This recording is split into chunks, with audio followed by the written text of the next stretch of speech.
இன்னைக்கு திமுக ஆட்சி ஒட்டுமொத்த தமிழக இருக்கக்கூடிய மக்களும் இந்த ஆட்சி இருப்பதாக சொல்றாங்க.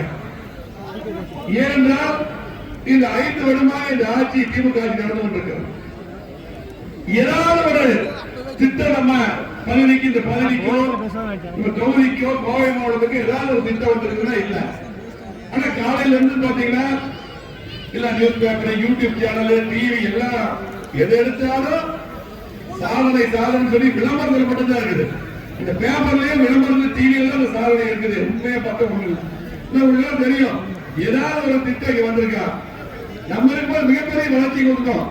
இங்க பக்கத்துல ஒரு 10 ஒரு காலேஜ் 9 கோடி 50 ரூபாய் காலேஜ் கட்டப்பட்ட இங்க இருக்கக்கூடிய இந்த மருத்துவமனை கிட்டத்தட்ட மேம்படுத்தி 30 கோடிக்கு மேம்படுத்தி கொடுத்தோம். இது மட்டும் இல்ல, போடுவத்தி மருத்துவமனை சுமையாத்திரம் வந்து 3 ஹாஸ்பிட்டல் பண்ணி கொடுத்தோம். ஆகவே ஆர்டி ஆபீஸ் கொண்டு வந்தோம், தாலுகா ஆபீஸ் கொண்டு வந்தோம், எல்லா சாலைகளும் போட்டோம். நீங்க பார்த்த தோட்டத்துக்கு போகக்கூடிய சாலைகளும் அது கூட விடுதலை எல்லாமே போட்டோம். எல்லா பாலங்களும் கட்டி கொடுத்தோம். நம்ம கொண்டு வந்த சிறுவாணிகளோட இன்னும் போட்டிருக்காங்க. 5 வருஷம் அவங்க ஆட்சிக்கு வந்து நம்ம நிதி ஒதுக்கி கொண்டோம். ஆகவே இன்னைக்கு பாத்தீங்கன்னா அதிகமா வீடுகள் கட்டி கொடுத்தோம். திமுக ஒரு வீடுகள் கட்டி கொடுத்தோம். ஆனா இன்னைக்கு பாத்தீங்கன்னா இங்க மட்டுமல்ல, கோயம்புத்தூருக்கு பண்ணல. இப்ப பாத்தீங்கன்னா திமுக எப்படி இந்த விளம்பரம் பண்ற மாதிரியில நாங்க எந்த ரஞ்சித் நாங்க சொல்றாங்க புரியல. ஏதாவது ஒரு திட்டம் இதே இடத்துல இன்னைக்கு நம்முடைய அன்பு சகோதரர் அண்ணாமலை அவர்கள் வந்திருக்காங்க. நாங்க எல்லாருமே பாரதிய கட்சி நிர்வாகிகள் நாங்க பொதுமக்கள் இருக்கீங்க. இதே இடத்துல நாளைக்கு நேரம் போடு வந்து ஏதாவது ஒரு திட்டம் இங்க பண்ணிருக்கேன்னு சொல்லு, நாங்க கேட்கிறோம். நீ என்ன சொல்ல கேட்கிறோம். ஒரே ஒரு திட்டம் கொடுத்து 50 கிலோமீட்டர் பக்கத்துல அம்மா 2 கேட்டு வாங்கி கூட்டுக்குள்ள திட்டம் கொண்டு வந்துருக்கோம். அதிகாரத்துல இருந்து தனியா இங்க மட்டும் 50,000 சிறுவாணி மட்டும்தான் நமக்கு சோர்ஸ். எல்லாம் சொன்னாங்க வரும்போது எங்களுக்கு மாற்று சோர்ஸ் வேணும், டேம் தண்ணி போது வேற வழியே இல்லைன்னாங்க. அதிகம் வந்து கொண்டு கொடுத்தோம் தனி ஸ்கீமிங்க. இப்படி பார்த்து பண்ணி கொடுத்துருக்கோம். அதிகம் திட்டம் 70,000 பிரச்சனை. அந்த எடப்பாடியை வச்சு இந்த பிரச்சனையை முடிச்சு திட்டத்தை கொண்டு வந்தோம். தண்ணி வருது. செகண்ட் ஸ்கீம் கொண்டு வந்தோம். அறிவிப்பு வச்சோம் எடப்பாடியை வச்சு. அதுல நம்ம பகுதியில் 90 கோடி சேர்த்தணும். அப்படியே நிறுத்திட்டாங்க. திமுக அப்படியே நிறுத்திட்டாங்க. எத்தனை பாலங்களை கட்டணும். இன்னைக்கு கோவை மாவட்டத்துல யாரும் மறுக்க முடியாது. 50 ஆண்டுகள் வளர்ச்சியை கொடுத்துருக்கோம். உரிமையோட இன்னைக்கு என்டிஏ கூட்டணி ஓட்டு கேட்கணும். இன்னைக்கு பாத்தீங்கன்னா கோவை மாவட்டம் எத்தனை திட்டங்களை கொடுத்துருக்கிறோம். இன்னைக்கு எல்லா பாலங்கள் சாலைகள் இன்னைக்கு பொள்ளாச்சியோட பாத்தீங்கன்னா அன்னைக்கு பாத்தீங்கன்னா எடப்பாடி கொண்டு பாரத பிரதமர் உதவியோடு அது அற்புதமான சாலை. ஸ்மார்ட் சிட்டி திட்டம் பொருட்களை அம்மா கேட்டு வாங்கினாங்க பாரத பிரதமர். இன்னைக்கு மொத்தமா தமிழ்நாடு இந்தியா முழுவதும் 100 திட்டம் 11 திட்டம் தமிழ்நாடு கூட கொடுத்தாங்க. கோயம்புத்தூர்ல குளங்கள் எப்படி மேம்பட்டுருக்கோம். அதை சுத்தம் பண்றது இல்ல, புண்ணு முளைச்சிருக்குது, வெதச்செடி முளைச்சிருக்குது. இதுதான் சூழ்நிலை. எதுவுமே பண்ணாம திமுக ஆட்சி 5 வருஷம் ஓட்டிட்டாங்க. அது மட்டும் திமுக பண்ணதெல்லாம் நம்ம அண்ணாமலை நிறைய பேசுவாரு. அதே போல நம்ம சார்பாளர்கள் அண்ணாமலை ஒரு நன்றி சொல்லிக்கலாம். இது பாரதிய கட்சி நடத்தக்கூடிய திருமண பிரச்சார கூட்டம் தான். நம்ம கூட்டணி கட்சி கூட சிறப்பு அழைப்பாளர் கூப்பிட்டுருக்காங்க. அதுக்கு நன்றி. அது மட்டுமல்ல, எல்லா பக்கம் பிரச்சார கூட்டம் முடிஞ்சிருச்சு. அவர் வந்து கண்டிப்பா வந்து நாங்க வர பேசுறதுக்கு கேட்டுங்க. அவர் அண்ணன் எப்ப இருக்காரு அந்த டைம்ல நான் வர சொல்லி போட்டு எங்களுக்கும் பாத்தீங்கன்னா பாரத பிரதமர் வந்து திருச்சி வந்தாரு. அதுக்கு முன்னாடி மதுரை வந்தாங்க. வேலைகள் இருந்தது, சென்னை வேலைகள் இருந்தது. நீங்க வரும்போது கண்டிப்பா நான் வரேன்னு சொல்லி போட்டு அந்த நேரத்தில் நேரம் ஒதுக்கி கொடுத்ததுக்கு நம்ம அனைவரும் சார்பாக கோரி சார்பாக அண்ணாமலை அவருக்கு நன்றி தெரிவித்துள்ளது.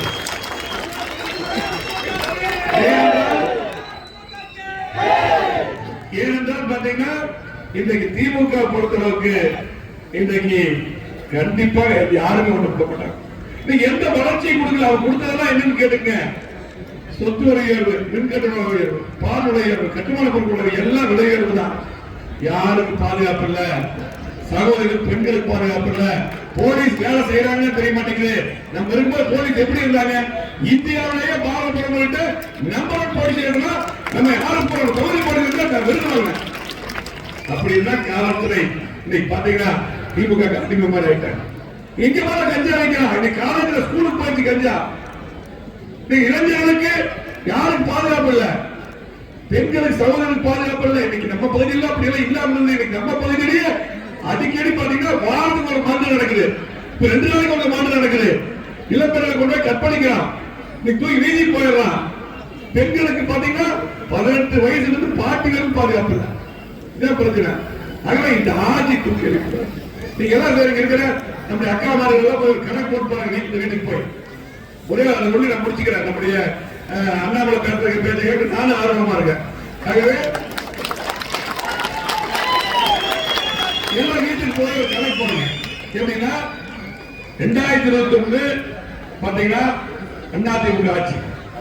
அப்போ நீங்க மின்கட்டணம் எவ்வளவு கட்டினீங்க, சொத்து வரி எவ்வளவு கட்டினீங்க, பால் எவ்வளவு வாங்கினீங்க, கட்டுமான பொருட்கள் எவ்வளவு வித்தது, அது மட்டும் இல்ல அரிசி பருப்பு எண்ணெய் இது எல்லாம் எவ்வளவு வாங்குறீங்க, இப்ப எவ்வளவு வாங்குறீங்கன்னு போட்டு ஒவ்வொரு தாய்மாரும் வீட்டுக்கு போய் போய் ஒரு கணக்கு நோட் எடுத்து போட்டு பாருங்க. அப்போ இப்ப திமுக நான் 5000 போட்டேன், 3000 போட்டேன், மாசம் 1000 ரூபாய். எப்படி என்ன சொன்னாரு எல்லா குடும்ப தலைவர்களுக்கும். அப்ப நாங்க 21 நாங்க போட்டி போட்டோம். நாங்க அண்ணாமலையும் போட்டி போட்டார் நம்ம கூட்டணி. அப்ப வந்து ஏமாத்தினாங்க. எப்படி ஒவ்வொரு குடும்ப தலைவருக்கும் 1000 கடைசியில கொடுக்கவே இல்லை. 28 மாசமா நாங்க போராடணும். சட்டமன்ற எடப்பாடியா நயனார் நாங்க எல்லாம் போராடி அதுக்கப்புறம் 28 மாசம் கழிச்சு 1000 ரூபாய் கொடுத்தாரு இல்லையா? சரி இப்ப என்னாச்சு, நான் வந்து 3 மாசம் தொகையை நிறுத்திடுவாங்க. மத்திய அரசு 1000 ரூபாய் நிறுத்திடுவாங்க. ஆண்மை ஸ்கீம் நிறுத்திடுவாங்க சொல்லி இப்படி எல்லாம் போய் சொல்லி ஏமாத்துறாங்க. மத்திய அரசு பலி போட்டு மத்திய அரசு எவ்வளவு திட்டங்களை கொடுத்திருக்காங்க, ஆனா பலி போட்டு நிறுத்திடுவாங்க சொல்லி போட்டு ஒரு ஆண்மை ஸ்கீம் சொல்றாங்க. அப்புறம் பாத்தீங்கன்னா கோடை கால நிதி, கோடை காலமே வள்ளியதுல இருந்தோம். கோடை கால நிதி 1000 2000 அப்ப 5000 கொடுக்குறீங்க. சரி 28 மாதமா நீ கொடுக்கலையே, அப்ப 28 மாதம் சேர்த்து போட்டுக்கணும். ஒரு குடும்பம் 27 கொடுத்துக்கணும் இல்லையா? கொடுத்துக்கணும்ல. இப்ப 3000 பாரதிய ஜனதா கட்சி பேர் சொல்லிட்டு மத்திய அரசு சொல்லிட்டு இன்னைக்கு பாரத பிரதமர்கள் வந்து 1000கணக்கான கோடிகளை கொடுத்து ஸ்கீமை திறந்து வச்சுட்டு போறார். எத்தனை பேர் கொடுத்திருக்காரு? நான் தான் உள்ளாட்சி அமைச்சர். மற்ற மாநில கட்டாளங்கள் எல்லாம் தமிழ்நாட்டுக்கு கொடுத்திருக்காரு பாரத பிரதமர். நான் தான் வாங்கிட்டு வந்தேன். நீ ஒரு வீடு கட்டிருக்கியா? கிட்டத்தட்ட 14 லட்சம் வீடு கட்டிருக்கோம். நீ பொய்மையா சொல்றீங்க. சரி ஓகே. ஆனால் இன்னைக்கு நீங்க சொல்லுங்க, வீட்டுக்கு போய் கணக்கு போடுங்க. 28 மாதம் உங்களுக்கு போடல, எல்லாத்துக்கும் கொடுக்கல 1000. நீங்க வீட்டுக்கு போய் கணக்கு போட்டு பாத்தீங்கன்னா ஒவ்வொரு குடும்பத்துக்கும் 4 லட்சம் 5 லட்சம் உங்க பணம் திமுக எடுத்துட்டு 4000 கொடுத்துருக்கோம். ஒவ்வொரு குடும்பத்துக்கும் 4 லட்சம் 5 லட்சம் போயிருச்சு. அதிமுக ஆட்சி 20 தொடர்ந்து என்டிஏ கூட்டணி ஆட்சி இருந்திருந்தால் ஒவ்வொருத்தருக்கும் 4 லட்சம் மீதி.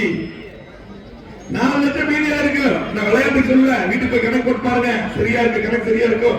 ஆகவே இந்த 2000 1000 மக்கள் யாரும் தயாரா இல்ல. இன்னைக்கு ஏழைகள், நடுத்தர வர்க்கம், விவசாயிகள் எப்பவுமே திமுக ஓட்டு போடக்கூடிய அரசு ஊழியர்கள் இந்த ஆட்சி வேண்டாங்கிறா, முதலமைச்சர் வேண்டாங்கிறா, திமுக ஆட்சி வேண்டாங்கிறாங்க. சிந்தித்து பாருங்க. அனைவரும் இந்த தொகுதியில மட்டுமல்ல எல்லா பக்கமே இந்த தொகுதியில யார் போட்டியிட்டாலும் இரட்டை போயிட்டு இரட்டைக்கு வாய்க்கிறீங்க. பாரத கட்சி போட்டிட்டா தாமரைக்கு வாய்க்கிறீங்க. எந்த கூட்டணி சீட்டா வாய்க்கிறது போடுறீங்க. சதீஷ் மாவட்டத்தில் புக்கர் வாக்களிக்க. ஆகவே நீங்க எல்லாம் என்டிஏ கூட்டணிக்கு வாக்களிக்கணும், ஆதரவு தர வேண்டும். கண்டிப்பாக யார் என்ன சொன்னாலும் கோவை மாவட்டம் அண்ணா திமுக கோட்டை. திமுக நீ 5 வருஷமா ஒன்றுமே பண்ணல. நான் வந்து நெஞ்ச நம்பி சொல்லி திட்டம் கொடுத்து தைரியம் இருந்தா நீ வந்து ஒரு மக்களும் தெரியும், மக்களும் தெரியும். கண்டிப்பாக அண்ணா திமுக ஆட்சி, என்டிஏ கூட்டணி ஆட்சி கண்டிப்பாக மலரும் என்று சொல்லி இந்த சிறப்பான நிகழ்ச்சியை ஏற்படுத்த இது எங்கள் அழைத்த பாரதிய ஜனதா கட்சிக்கு நெஞ்சான மனமார்ந்த நன்றி கூறி மாவட்ட தலைவருக்கும் மண்டல தலைவர்களுக்கும் பொறுப்பாளர்களுக்கும் நம்முடைய அண்ணாமலைகளுக்கும் நன்றி கூறி விடுகிறேன்.